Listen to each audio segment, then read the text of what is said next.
Hi friends, అందరికీ వందనాలు. సువార్త ప్రపంచమంతటా వ్యాపించిందా? సువార్త ప్రతి ఒక్కరికి చేరిందా? సువార్త ప్రతి ఒక్కరు విన్నారా? ప్రతి ఒక్కరు మారుమనసు పొందారా? ప్రపంచంలో ఉన్న ప్రతి ఒక్క జనానికి ఈ సువార్త చేరిందా? ఇవన్నీ కూడా మీరు తెలుసుకోవాలనుకుంటున్నారా? ఈ విషయాలన్నీ కూడా మీరు కూడా సందేహంలో ఉన్నారు కదా. అసలు ఎన్ని దేశాలు ఉంటే అన్ని దేశాలకు సువార్త వెళ్ళిందా అనేటువంటి కొన్ని విషయాల్లో మీరు కూడా తెలుసుకోవాలనుకున్నట్లయితే ఈ వీడియో మీకోసమే. ఈ వీడియో చివరి వరకు చూడండి, ఎక్కడ స్కిప్ చేయొద్దండి, చివరి వరకు చూడండి.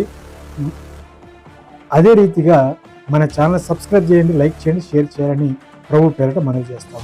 అయితే టాపిక్లోకి వెళ్తే, యేసుక్రీస్తు వారు చెప్పినటువంటి మాట మత్తయి సువార్త 24:14 ఈ విధంగా రాయి, మరియు ఈ రాజ్య సువార్త సకల జనులకు సాక్షార్థమై ఈ లోకమందంతటను ప్రకటింపబడును, అటు తర్వాత అంతము వచ్చును.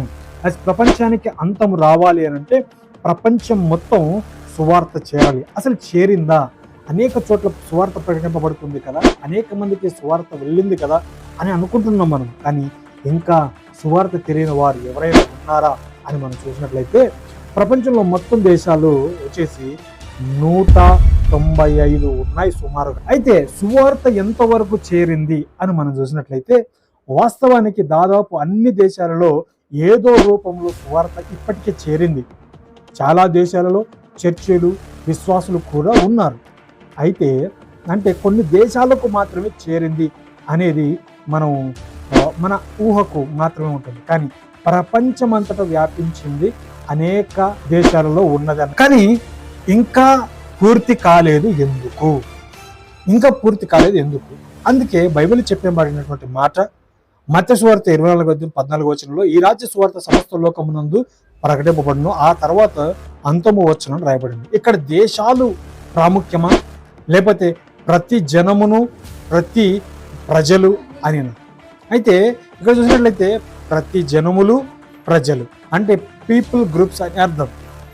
ముఖ్యమైన విషయం మనం చూసినట్లయితే దేశాలు కాదు, ఇక్కడ ప్రజల యొక్క గుంపులు.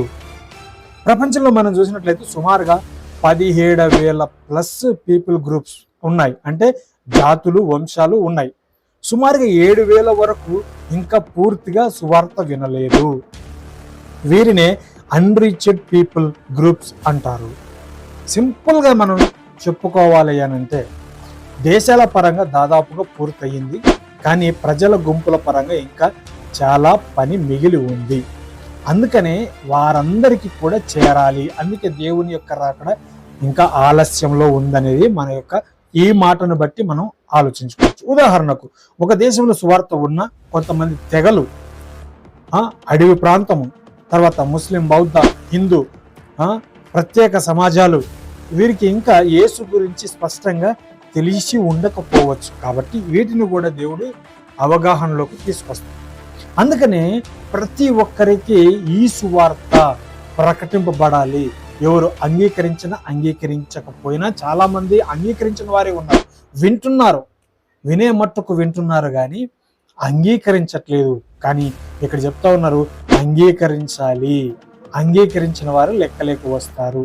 అందుకనే సారాంశం ఏమిటంటే అంటే ఫైనల్గా సారాంశం ఏంటంటే దాదాపు అన్ని దేశాలకు సువార్త చేరింది, కానీ ఇంకా వేలాది మంది ప్రజల గుంపులు ఇంకా ఇందులో చేరలేదు. వారందరూ ఇంకా దేవుని యొక్క వాక్యాన్ని, సువార్తను అంగీకరించలేకపోతున్నారు. కాబట్టి ఇంకా ఆ తర్వాత వారందరూ అంగీకరించిన తర్వాత ఆ యొక్క ఎవరైతే ఆ 7,000 మంది పీపుల్ గ్రూప్స్ ఉన్నాయో వారందరూ కూడా అంగీకరించిన తర్వాతనే రాకడ వస్తుంది, లేదా అంతము జరుగుతుంది. రాకడ దానికన్నా అంతము జరుగుతుంది అన్నది స్పష్టం. కాబట్టి ఈ వీడియో మీకు నచ్చినట్లయితే మన ఛానల్ లైక్ చేయండి, షేర్ చేయండి, సబ్స్క్రైబ్ చేయాలని ప్రభుత్వం మనం చేస్తున్నాం. అందరికీ వందనాలు. Thank you.